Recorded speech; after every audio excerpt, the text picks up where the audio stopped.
She's healthy, but she can't play. That single sentence has now set the entire basketball internet on fire, because just hours after the Indiana Fever officially ruled Caitlin Clark out of the lineup, the explanation that followed has left fans more confused, more frustrated, and more divided than ever before. On one hand, the head coach is saying there's nothing serious going on. No long-term concern, no major setback, just caution, stiffness, and routine management. But on the other hand, the timing of everything is what's making this explode. A star player dealing with a manageable issue suddenly goes from questionable to out right before tip-off, after a stretch of heavy minutes and intense game load. And now fans are asking the question nobody can ignore anymore. How can someone be healthy but still not available to play? That contradiction alone is fueling thousands of debates across social media, with clips being replayed, press conference answers being dissected, and every word from the coaching staff being analyzed like evidence in a courtroom. But that's not even the most controversial part, because the real anger from fans isn't just about the injury update. It's about trust. Fans who bought tickets, fans who traveled, fans who expected to see Caitlin Clark on the floor, only to find out at the last possible moment that she wouldn't be playing. And now the situation has spiraled into something much bigger than basketball. It's become about communication. It's become about accountability. And for some fans, it's become about whether it's or the story they're being told even adds up anymore. Because when healthy and unavailable are being used in the same breath, people start wondering what's really going on behind the scenes. And the answer might be more complicated than anyone expected. To understand why this healthy but unavailable moment has blown up the way it has, you have to step back from the headline and look at the environment it's coming from. Because this isn't just about one press conference answer. It's about a season where every detail around Caitlin Clark and the Indiana Fever is being magnified in real time, where routine coaching language gets interpreted like hidden meaning, and where injury updates are no longer just medical notes. They're public events. Caitlin Clark didn't enter the Wendy NBA quietly. She arrived with a spotlight that followed her from college, through draft night, and straight into every arena she stepped into as a professional. That kind of attention doesn't fade after tip-off. It lingers on every substitution, every timeout, every post-game comment. And over time, that attention changes how everything is perceived. A normal injury update becomes a debate. A rest decision becomes a controversy. A coach's press conference becomes a source of contradiction analysis. That's the space this situation is sitting in right now. The Indiana Fever, meanwhile, are operating under one of the most intense visibility environments in the league. Every decision is instantly broadcast, clipped, reposted, and reinterpreted across platforms that reward emotion and speed over context. In that environment, clarity gets replaced by fragments. A short answer from a coach, a clipped press conference line, a single word like stiffness or cautious, and those fragments get pulled apart, studied, and reassembled into narratives that often grow far beyond their original meaning. So when fans hear, "she's healthy" in one moment, and "she's out due to injury management" in another, the gap between those phrases becomes the entire story. Not necessarily because there is a contradiction in a clinical sense, but because in public, communication, tone, and timing matter just as much as technical accuracy. And that's where the tension starts building. Because fans aren't just consuming updates anymore. They're trying to reconcile them. They're asking, why did she play heavy minutes in one game? Why did she sit in the next?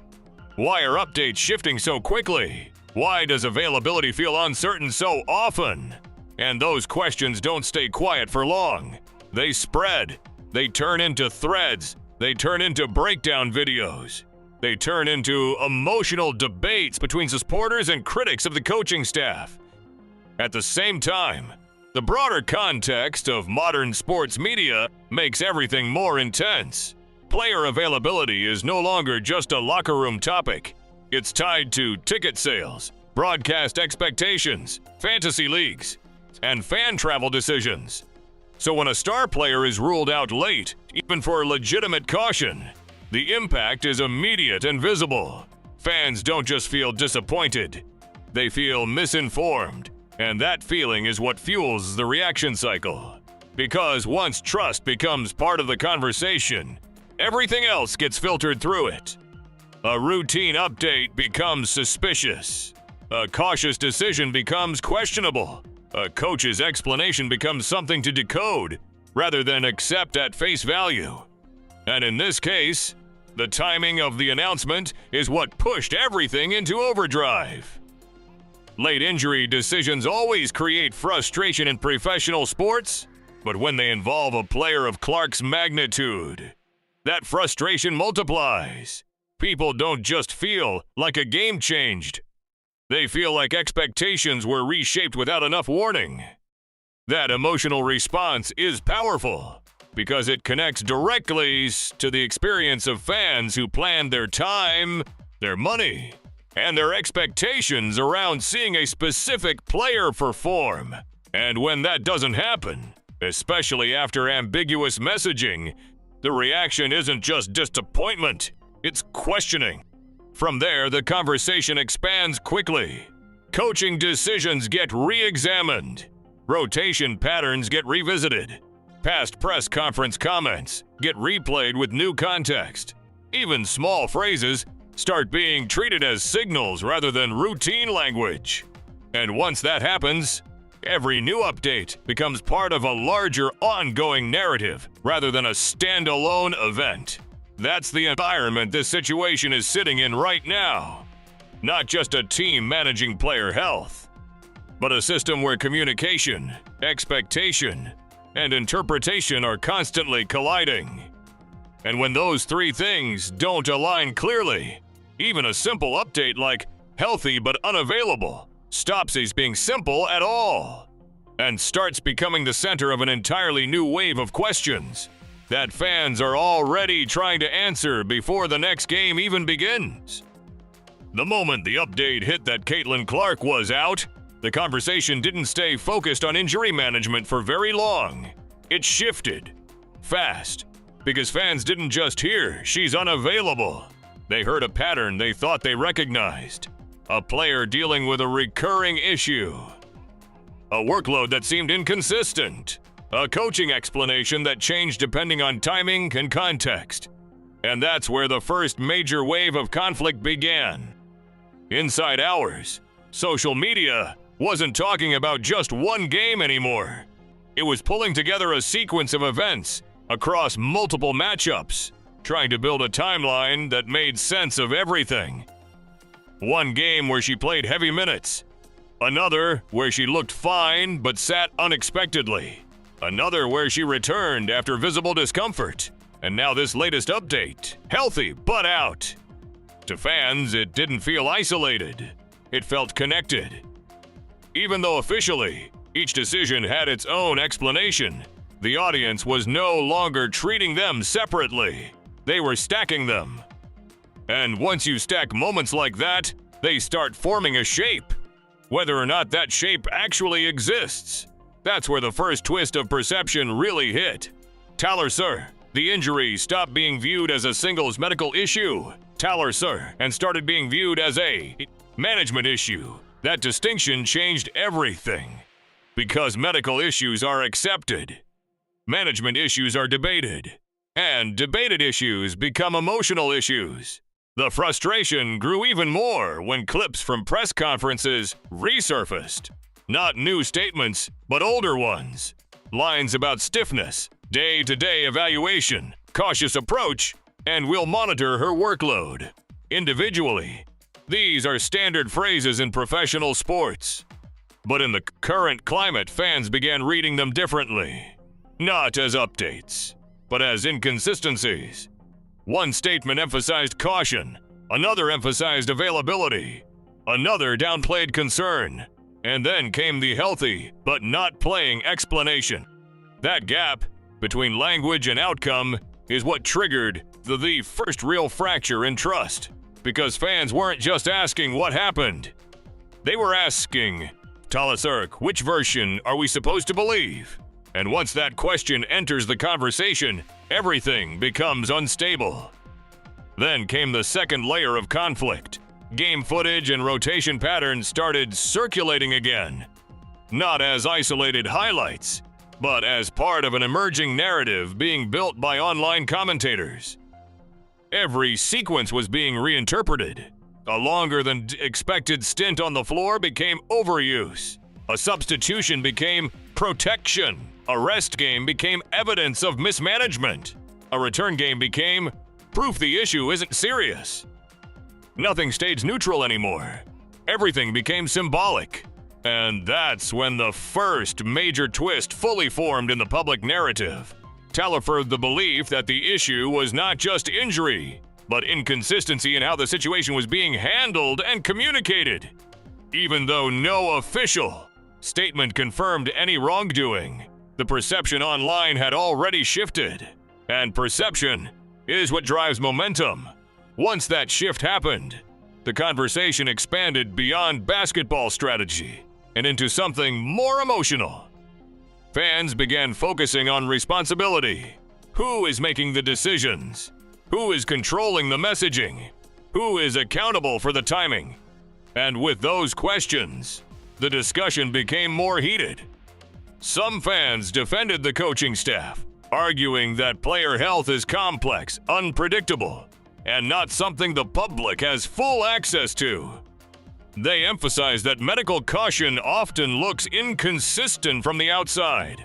Others were not convinced. They pointed to timing, late announcements, sudden changes, shifting explanations. To them, it didn't feel like randomness.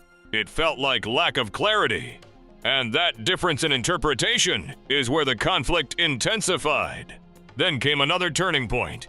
A simple idea started spreading across fan discussions. Twalith Fruck, if she's healthy, why isn't she playing?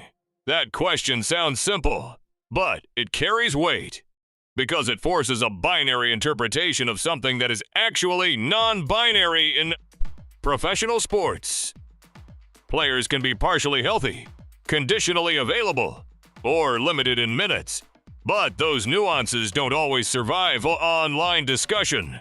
So the conversation collapsed into extremes. She's either fine or not. It's either mismanagement or precaution. It's either normal or suspicious. And nuance disappeared. At the same time, the emotional energy around the team kept building. Fans who had purchased tickets or planned to attend games began sharing frustration about expectations versus reality. Even when understanding injury caution, the timing of updates created a feeling of uncertainty that was hard to ignore. And that feeling fed directly into the narrative cycle. Because uncertainty always creates space for interpretation. And interpretation always creates conflict. By the end of this phase, the situation had evolved far beyond a standard injury update. It had become a debate about communication, consistency, and trust in decision-making. And just when it seemed like the conversation might settle into routine discussion again, a second twist started forming underneath the surface. One that didn't come from the game itself, but from how quickly the narrative around it was escalating online, and how every new detail seemed to deepen the divide instead of closing it. At this point, the situation was no longer being driven by what was happening on the court. It was being driven by what people believed was happening behind it. And that's where everything escalated again. Because once a storyline reaches this level of attention, every new update stops being just information. It becomes confirmation material for whichever side someone already believes in. So when clips of Caitlin Clark's recent minutes load began circulating again, they weren't viewed as neutral game management. They were interpreted as evidence of overuse, evidence of caution, evidence of inconsistency, evidence of something not adding up, even though, in reality, the same data can support multiple interpretations depending on context. But context is exactly what gets lost during escalation cycles. Then came first major reveal moment in the online discussion space. Not an official report, not a confirmed leak, but a viral wave of commentary claiming that the team's approach to Clark's workload had shifted repeatedly in a short span of games. Some users compiled sequences showing heavy minutes